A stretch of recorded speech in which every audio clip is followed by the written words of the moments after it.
After finishing a part-time job I was not accustomed to, I found myself walking down the street at night. The exhaustion had doubled because, during the day, I had been forced to help Tracy, my daughter-in-law who had returned from shopping, with the preparations for a party I couldn't even attend. But it was a celebration for my granddaughter, Amy. And just the thought of Matt being happy as a big brother kept my motivation up. As I passed by the house, I noticed the lights were still on. Looking at the clock, it was already past 9 p.m. It was about time to put Matt to bed. As I looked back at the house with this thought, I saw a sight that made me doubt my eyes. Matt was sitting alone in the garden, staring into the room. Why was Matt outside? Matt. What's wrong? As I rushed over, Matt smiled in relief and then, the next moment, his face crumpled as he began to cry. What happened? Why are you out here alone? Matt, seeming to want to say something, started with an apologetic tone. Today is Amy's birthday. But it's only a celebration for the family, so I'm not allowed to join, he said, sobbing. How could this happen? Unable to bear it, I silently pulled Matt's arm and walked out of the gate. Something that shouldn't have happened had happened again. You've been outside without eating anything since noon, haven't you? Grandma is tired from work and hungry too. Let's go eat something delicious. I spoke in my usual tone, trying to sound as cheerful as possible, to reassure Matt. Sensing something, Matt replied brightly. In the night, leaving Matt alone at our seats in the diner, I stood up from my seat. Pretending to go to the drink corner, I took out my mobile phone. I haven't contacted them in a while, but I wonder if they'll answer. After a few rings, a puzzled voice answered, "Hello?" I introduced myself and said sorry for calling late at night. Then briefly explained the situation Matt was in.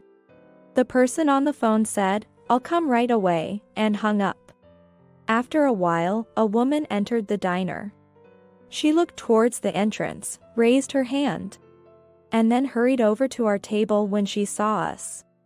As Matt looked up at her with a "who is that" expression, she embraced him, unable to hold back her tears. Mom. Is that you? My name is Diane Holmes. I am 57 years old. My husband passed away a year ago, and I live in the house he left behind. Our family consists of my son, his wife, and 2 grandchildren, making us a family of 5. It's a complicated story, but my son Fred is divorced, and Tracy is his second wife.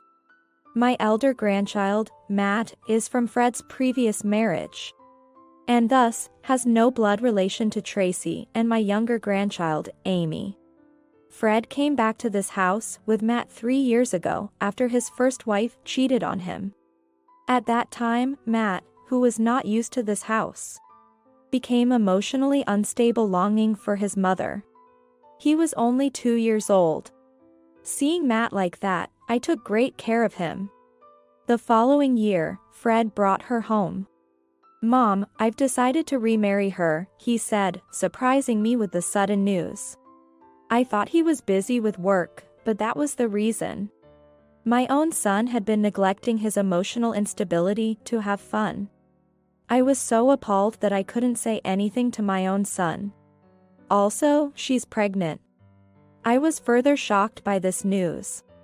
It might be sudden, but please take care of us. How can we kick them out knowing she's pregnant? Besides, the house is big and has spare rooms, so we thought we'd live here. That's okay, right? What a presumptuous attitude. But, how could I have thrown them out knowing there was a child in her belly? And so, life with my son, his wife, and the grandchildren began. I didn't know what Fred's first wife was like since I lived far away. But Tracy didn't do much housework. I saw her getting along with Matt, so she must not be a bad daughter-in-law. However, using pregnancy as an excuse, she left all the housework to me. Honestly, since I was working part-time, I had hoped she would help a little with the housework. But she always had an excuse, saying, "I have severe morning sickness." Or, "My stomach hurts." Having been pushed into a corner, I couldn't force the issue. She seemed like she was in good health. But I understood that the hardships of pregnancy vary from person to person. It feels like I'm being burdened with too much. Despite this, my husband, who always lent a sympathetic ear, was no longer around. "If she says she's suffering, you should be more understanding." These days, no one appreciates a harsh mother-in-law. Rather than such a thing, "Is dinner ready yet?" I had tried talking to Fred about it once, but he just brushed my concerns aside. "Sorry to bother you with such a thing, being disappointed." I endured the heavy burden of these days. During this time, Amy was born. Since Matt was born while they were living far away, it was difficult for me to be involved in his life at first. Living with a baby brought immense joy. Not that I loved Matt any less. Witnessing the birth of new life, Matt's eyes sparkled with excitement. Pride in becoming a big brother. The determination to protect his little sister. I could feel these emotions coming from him. Without comparing the two young ones, I vowed to love them both equally. As Amy's upbringing began, Tracy became increasingly harsh toward Matt. Since Amy was her own, born from her womb, it seemed her affection for Amy overshadowed everything else. Postpartum mood swings are common, so I tried to be understanding. It was my role to support Matt in place of Tracy. Despite Tracy's worsening attitude, Matt wanted to believe in the kindness Tracy had shown him before. He tried his best to help out and get her attention. One day, after I returned home from my morning job, I could hear Tracy's loud yelling from outside. "Why can't you do such a simple thing? You've just made more work for me." It seemed she was scolding Matt for accidentally spilling the milk powder meant for Amy. "Come now, he was just trying to help. Isn't that enough?" I tried to calm Tracy, but she was met with resistance. "Just stay out of this. If you want to say something, you clean up this mess." Being scolded by a mother, even if she is not biologically related, can have an immeasurable impact on a child's emotions. The mix of sadness, frustration, and regret. Watching Matt try to hold back his tears and manage a multitude of feelings left me overwhelmed with a sense of helplessness. "Grandma will clean this up." "You did your best, didn't you?" After comforting and calming Matt, I cleaned up the spilled powder. "Amy, if you make such a clumsy mistake, it's a no-no for you. Your brother really is useless, isn't he?" After giving us a disdainful glance, Tracy turned to speak to Amy, who still doesn't understand words. I struggled to contain my anger towards Tracy, who wouldn't even give Matt a second look. At dinner, noticing Matt's absence, I asked Tracy about him. "Where's Matt?" "I don't know. Maybe he ran away because I scolded him?" That simply couldn't be the case. Matt was only 4 years old. Where could he possibly run away to? Just then, Fred came home. Despite raising my concerns to Fred, saying, "I can't find Matt," he nonchalantly replied, "He's a boy, maybe he went to the nearby park or something." Anyway, hi Amy, showing no sign of worry at all. Even for a boy, it was already past 7 p.m. Shouldn't they be worried if he was at the park alone? I left my uneaten meal and rushed outside. I searched the park, the route to kindergarten, and the supermarket, but found no sign of Matt. Maybe he's returned home. With that thought, I headed back, and as I was about to open the front door, I heard a sound like metal being struck coming from the garden. Our garden wasn't very large, but there was a small shed. It seemed the sound was coming from there. I froze, thinking, could it be? No, that's impossible. Approaching cautiously, I heard banging and a faint voice. Matt. Is that you? When I opened the shed door, I found Matt sitting inside, crying. How could they do this? I carried Matt back to confront Tracy and Fred, who looked awkwardly at each other upon seeing my furious expression. What is the meaning of this? While holding a still sobbing Matt, I confronted the two of them. Fred stammered. Well, I just heard about it from Tracy.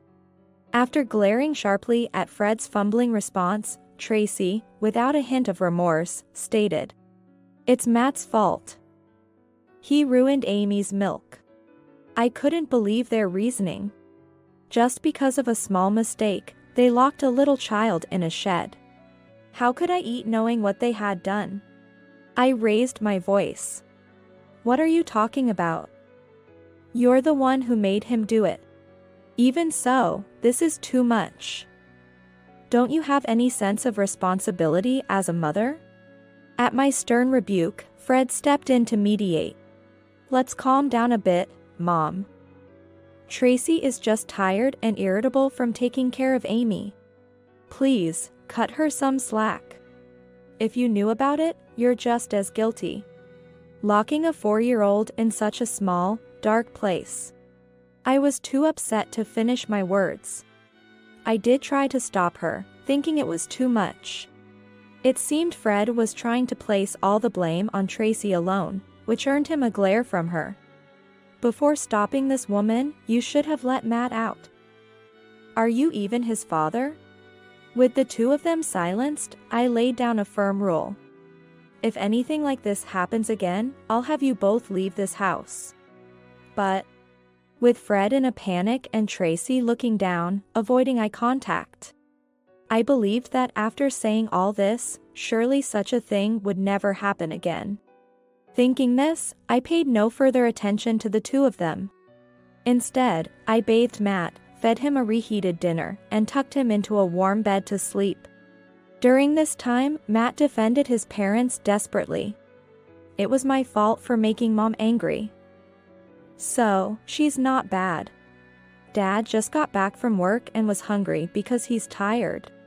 I felt even more sorry for the brave little Matt. I resolved to keep a closer eye on their behavior. Although there were no apologies from them, I was more concerned about Matt's well-being. Despite the ordeal, Matt continued to help around the house, never losing his smile. Whether it was due to my vigilance or genuine remorse, the severe mistreatment of Matt seemed to cease. Tracy sometimes demanded too much help from Matt or was harsh, but Matt said, "Grandma, I'm okay. I want to be helpful to Mom. Plus, Amy is cute. As her big brother, I need to be strong." He said it so bravely, I couldn't bring myself to say anything. I found it hard to intervene further, fearing that it might worsen Tracy's mood and lead to more harsh treatment of Matt.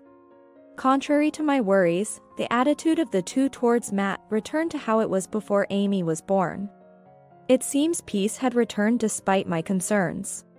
Gradually, I also felt relieved and life went back to its usual routine. 2 months had passed since that distressing incident, and peaceful days continued. One day, I was asked by my manager to change my shift. Normally, I only worked in the mornings, but it seemed they couldn't secure enough staff for the evening until closing. Since Matt's incident, I had already been working fewer shifts. And given my inability to refuse requests, I agreed to take on the shift. Go?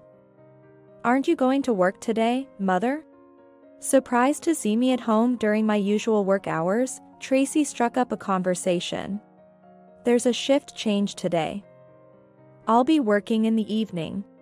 So, I'm counting on you for dinner tonight. Tracy visibly showed her annoyance but suddenly brightened up with an idea. Then, let's have an early birthday party for Amy today. Knowing I would be absent due to work, it seemed I was not invited to the party. I wished to celebrate my granddaughter's first birthday too. I'll need to start preparing for the party right away and let Fred know to come home early. Ignoring my feelings, Tracy was pleased with her plan. Well then. I'm off to shop, so please watch Amy. Since you can't join the party, you can at least do that much for us. Using shopping as an excuse, Tracy was essentially giving me time alone with Amy. How selfish can one be? Feeling it was too troublesome to argue further, I quickly took Amy from Tracy and sent her off to shop. That evening, after finishing my shift at an unusual time, I was walking home in the dark. The day had been doubly tiring because I had to help Tracy, who had returned from shopping, with preparations for a party I couldn't even attend. But the thought of celebrating Amy's birthday and imagining Matt's happy face kept my spirits up. As I passed by the house, I noticed the lights were still on. Checking the time, it was already past 9 p.m. It was about time to put Matt to bed. I hope she hasn't left me to clean up. Looking towards the house again, I saw a sight that made me doubt my eyes. Matt was sitting alone in the garden, staring into the room. I couldn't understand what was happening. Why was Matt outside? I hurried to the entrance, rushing around to the garden from the side of the gate. Matt. What's wrong? As I approached, Matt looked relieved to see me but then burst into tears the next moment. What happened? Why are you out here all by yourself? Although I knew I shouldn't press him too much, I couldn't help myself. Matt just sobbed and couldn't answer. How about we go inside? He looked at me surprised, as if wanting to say something, and then hesitantly started to speak. Today is Amy's birthday. But they said it's a family-only celebration, and I can't join, he sobbed. How could they? I couldn't bear it any longer and silently pulled Matt by the arm, heading out of the gate. Something that shouldn't have happened, had happened again. What's wrong? Grandma, are you angry? Where are we going? His voice made me snap back to reality. You haven't eaten anything since lunch, right? Grandma is tired from work, and I'm hungry too. Let's go eat something delicious. Trying to sound as cheerful as possible to reassure Matt, he brightened up and responded positively. Taking a child to a diner at this late time. I worried about being judged by others, but no one, not even the staff, seemed to pay us any mind. Leaving Matt at the table, I stood up. I'm going to get some juice. Pretending to head to the drink corner, I took out my phone instead. I wondered, I haven't contacted them in a while, but I wonder if they'll answer. After a few rings, a puzzled voice answered, "Hello?" I introduced myself and said sorry for calling late at night. Then briefly explained the situation Matt was in. The person on the phone said, "I'll come right away," and hung up. Returning to the table, I found Matt munching on the fries he'd ordered. You took a while, huh? As I placed the Coke I'd gotten for him on the table, he looked at me anxiously. I wasn't sure what you'd like to drink, I lied, but Matt quickly brightened up. I love Coke, he declared, eagerly gulping it down. He's only 5. Coming to a diner at this hour, he didn't even fuss. Quietly waiting alone at the table, he even seemed so sensitive about adults' feelings. Why does such a good kid have to? I was so frustrated, all I could do was watch him eat his fries. After finishing his fries, Matt seemed restless. Want to order a hamburger too? I suggested. Matt's expression grew tense as he said, I wonder if we'll get in trouble if we don't go home soon. Even though he said that, we couldn't just go back home yet. I was pondering how to explain this to Matt when a woman entered the diner. She looked toward the entrance, raised her hand at us, and hurried to our table. Matt looked up at her with a questioning expression as she embraced him. Unable to hold back her tears. The woman I had called earlier on the phone was Emma, Matt's biological mother. Mom. Is it really you? Matt seemed to remember her. Fred and Emma divorced when Matt was about 2 years old, 3 years ago. Yet, Matt remembered his real mother, whom he had yearned for when he first came to our house. Emma, too, had never forgotten about Matt for even a moment. As the two calmed down from their emotional reunion, I explained everything to Emma. I told her about Tracy's harsh treatment towards Matt, how he was locked in the shed after spilling milk powder, and how he was excluded from Amy's birthday party today because he was not family. I'm sorry. I should have been more vigilant. No, Diane. You don't have to apologize. You've been protecting Matt, haven't you? And you called me here.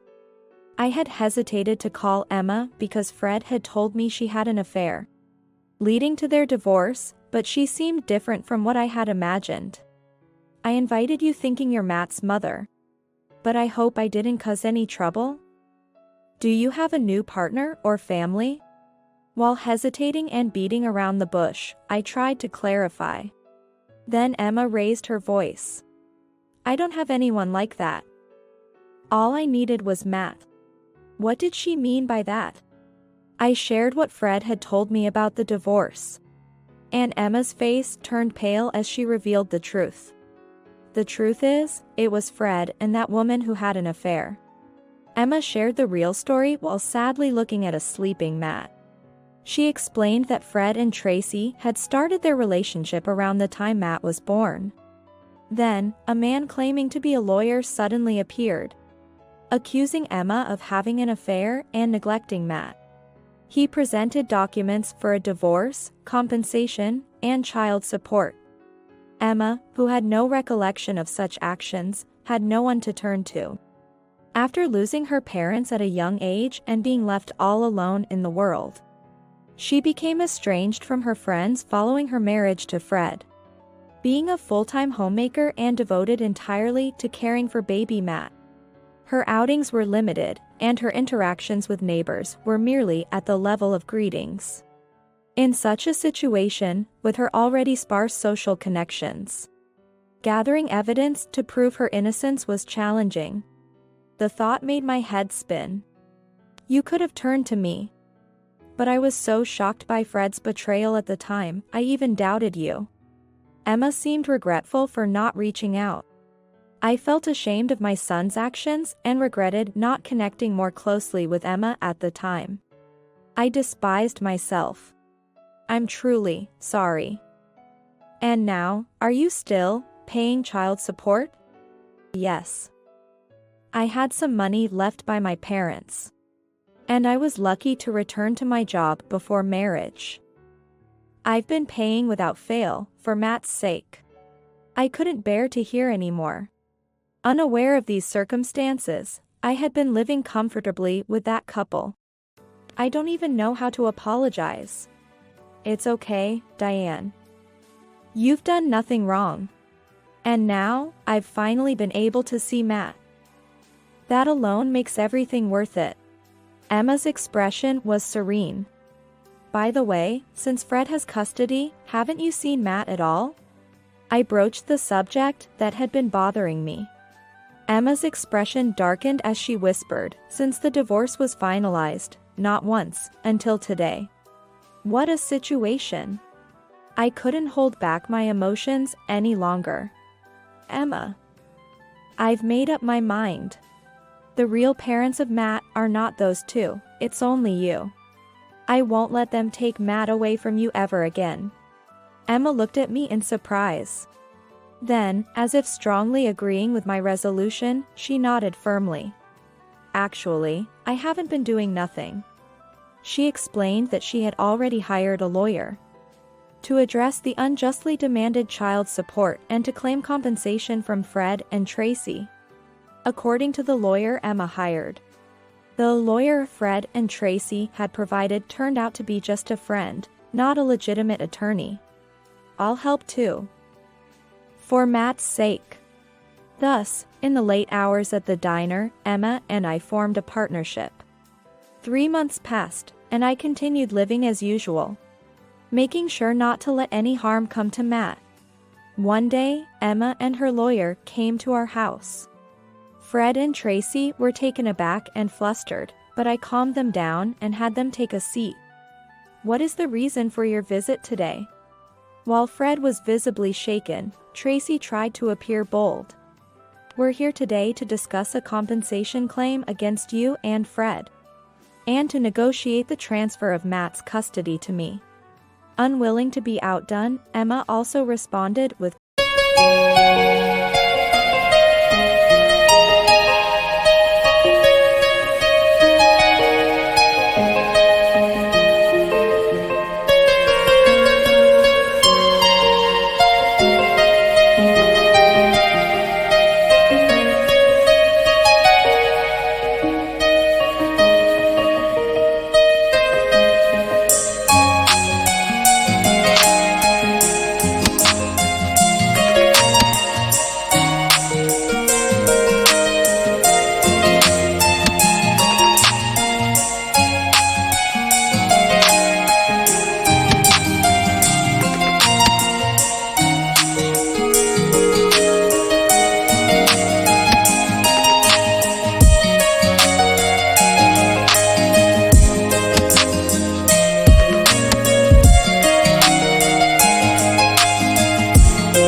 composure. Compensation? That must be about you, right? I've heard it from Fred. Tracy mocked the former wife as if she were laughing at her. That makes sense, since you were Fred's affair partner. What nonsense. I met Fred after he divorced you. Fred remained silent, just listening to the exchange between his ex-wife and current wife. Let's all calm down. First, let's hear what the lawyer has to say. Pretending to be unaware of everything, I subtly directed the conversation towards Emma's turn. Please take a look at these documents. He spread out a report that was supposedly from the lawyer Fred and Tracy had arranged for their divorce. This is the report given by Mr. Fred Holmes' lawyer at the time of his divorce from Ms. Emma Collins. What does such an old document prove? Tracy was clearly flustered. What's wrong with that? I had a proper lawyer. As Fred tried to intervene, Emma's lawyer quickly continued. Was that really a lawyer? Which firm do they belong to? Fred was left speechless. Ignoring Fred's hesitation, the lawyer continued. As a fellow lawyer, I must say, this report lacks credibility.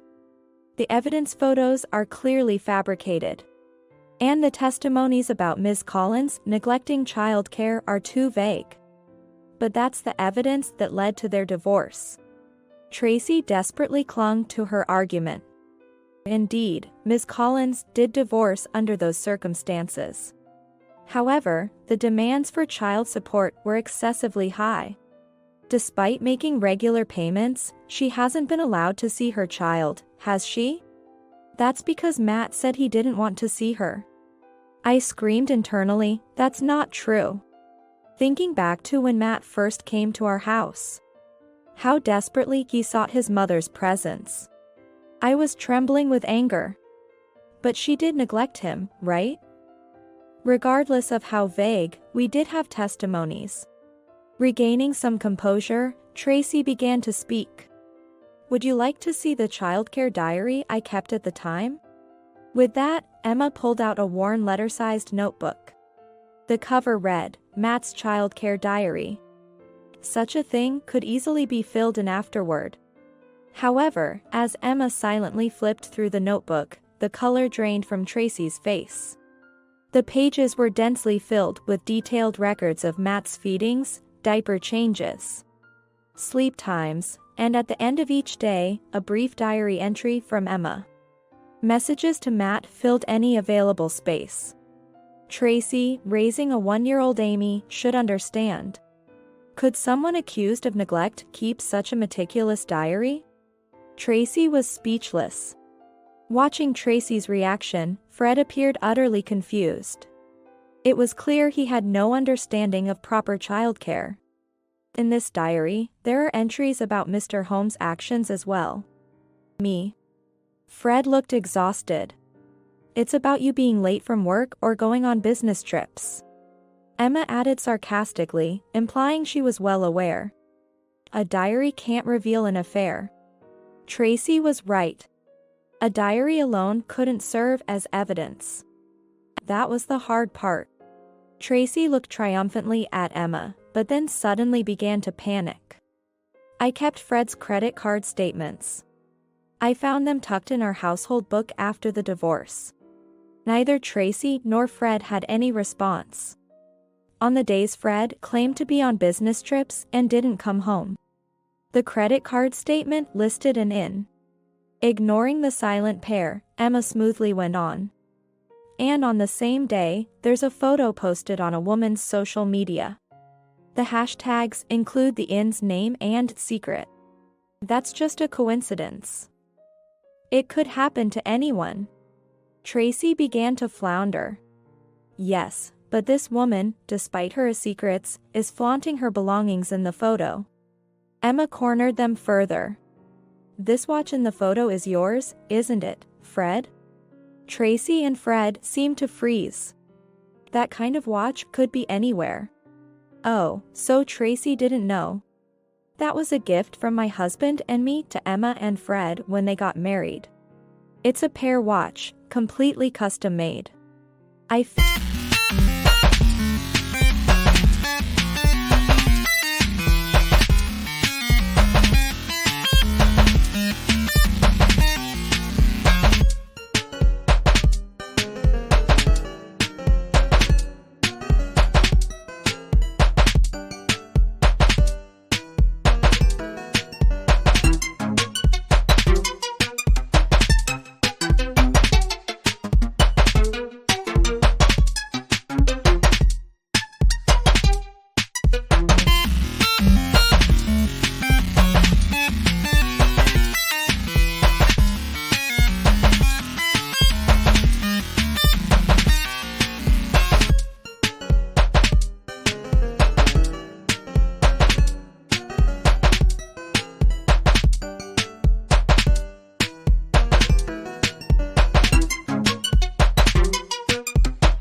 feigned innocence as I chimed in. That can't be. After a moment of silence. Enough already. Fred spoke in a defeated tone. Emma signaled to the lawyer.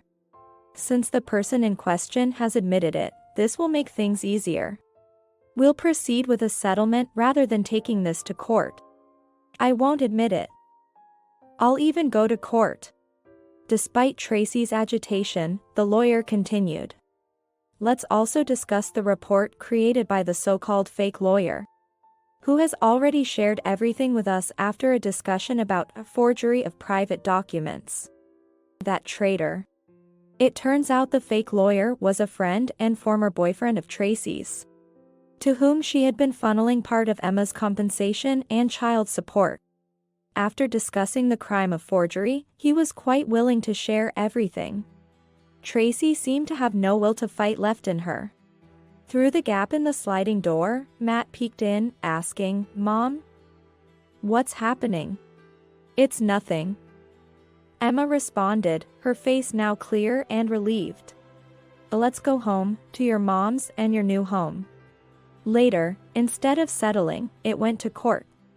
This time, they hired a real lawyer, but the outcome was clear. Custody of Matt was granted to Emma. Fred and Tracy's past actions were deemed criminal. They were ordered to return the falsely claimed compensation and child support, and to pay compensation and child support to Emma. Following these events, Fred and Tracy blamed each other, ultimately leading to their divorce. Tracy was disowned by her family, and Amy was taken in by her grandparents. Tracy ended up in debt and turned to working in the adult industry, a consequence of her own actions. I cut ties with Fred. Who would take care of a criminal? Having sold the house they lived in, I now live a comfortable life alone. I had no interest in where Fred and Tracy are or what they're doing, though I heard they're still paying Emma. As for Emma, she and Matt occasionally visit me. Our relationship has evolved into something akin to friendship. Interestingly, Emma seemed to have a good rapport with the lawyer from that time. When I visit, I often give her relationship advice. And it seems the lawyer gets along well with Matt too.